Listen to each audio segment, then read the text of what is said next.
I'm so bored of living. I wake up every morning in the same bed with the same person. I get dressed, and I eat the same breakfast and then take the same commute to work. I'm 28 years old, and I'm terrified. This is all there is. This is all there is? It's the last thing you want to hear when you hate your reality. When you feel trapped in a Groundhog's Day of banal repetition and ever-worsening news. Alma Winograd-Diaz spoke this opening quote in the first episode of Undone, which debuted last fall. But it feels more like a motto for 2020. And like Alma, I think many of us would love to be whisked away from reality and given the power to change it. I never got that story. You know, you've got this girl, Dorothy, right? She's living a normal, boring life, and she gets a chance to live an exciting life, and all she wants to do is go home. Hey, if you had a chance to do something amazing, would you just want everything to return to normal? But what if that isn't the answer? What if changing the course of your life fails to change the deeper problems? There are an innumerable amount of reasons as to why you should watch Undone. I could talk about its stacked cast, filled with both new and seasoned talent. Or I could talk about its unique animation style, something you won't see on any other show, where it combines live-action filming, motion capture, rotoscoping, and oil painting. And if none of that convinces you, then I could mention how it's created by the same team behind BoJack Horseman, which, you know, might be the best show of the last 6 years. Do people not like me?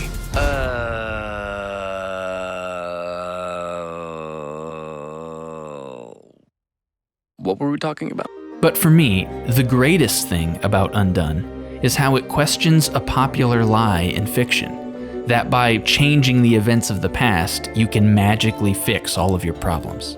Marty McFly got his parents together at the Enchantment Under the Sea dance, and boom.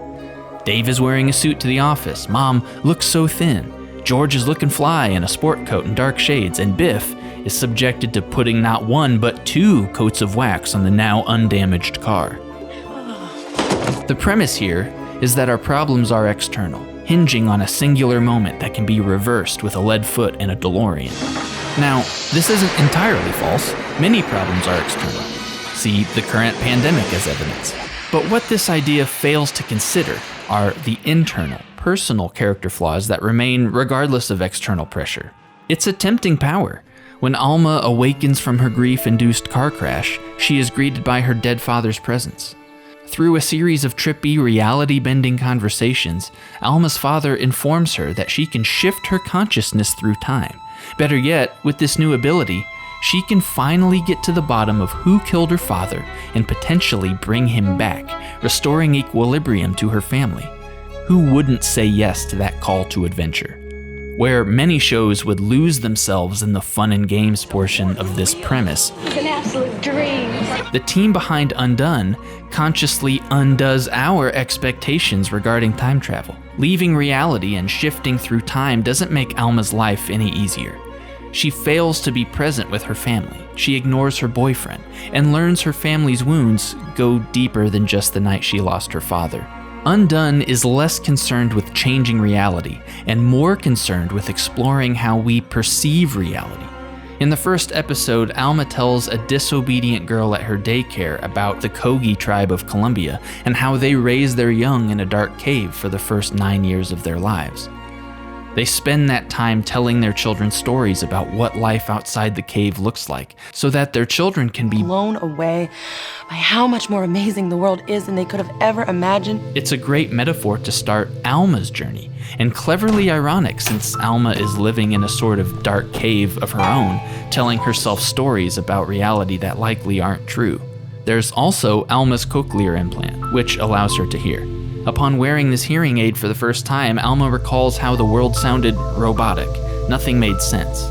As an adult, she stubbornly removes the implant whenever she doesn't want to listen to someone, whenever their version of reality makes no sense to her, or when she just won't accept it. And isn't that what time travel is all about? A metaphor for our dissatisfaction with the way the world is? Wouldn't we rather live in Oz, or 1955, than in Kansas? Wouldn't we rather believe we can shift through time than consider our family's mental health problems? Like the painting drawn over the actor's face, Undone makes us question what is real. And more importantly, Undone calls us to consider our relationship to reality. Traveling through time won't do anything if you can't travel through the inner workings of yourself. Some problems are so deep, so inherent to who we are, that they can't be undone by changing just one thing. We can't go back in time, but we can be present, accept what has happened to us, look hard at our reality, and begin the difficult work of examining and processing that grief. We can't control the past, but our perception of reality is within our control. Life can be bad, but maybe it doesn't have to be as bad as we make it out to be, as we sit in our own dark caves of perception. Maybe there's more outside. Maybe we just have to start paying attention, because this is all there is.